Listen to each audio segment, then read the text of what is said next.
What if, right now, Earth began falling into a black hole? No explosion, no warning, just space itself turning against us. At first, we wouldn't even realize what's happening. The sky would look normal, gravity would feel the same. But far away, something unimaginable is pulling on our planet. A black hole, with gravity so strong it bends space and time. As Earth moves closer, gravity stops acting evenly. The side of the planet facing the black hole feels a much stronger pull than the far side. And that's when the nightmare begins. This effect is called spaghettification.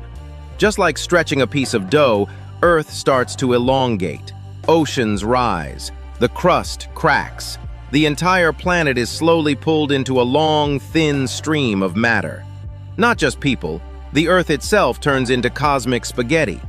If the black hole is small, this destruction begins far outside the event horizon, the point of no return.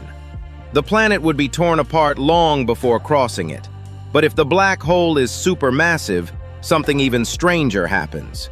We could cross the event horizon without noticing anything at first. From far away, an outside observer would see Earth slow down, freeze, and fade away forever. But from our point of view, time keeps moving forward. Inside the black hole, space and time swap roles. There is no direction called out. Every possible future leads deeper inward. And before spaghettification even finishes, the intense radiation from matter swirling around the black hole would cook the planet. Life wouldn't just end, it would be erased. No light, no signal. No information could ever escape to tell the universe what happened. So if Earth fell into a black hole, the planet wouldn't explode.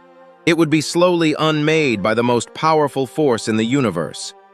For more stories where physics reveals its darkest power, subscribe.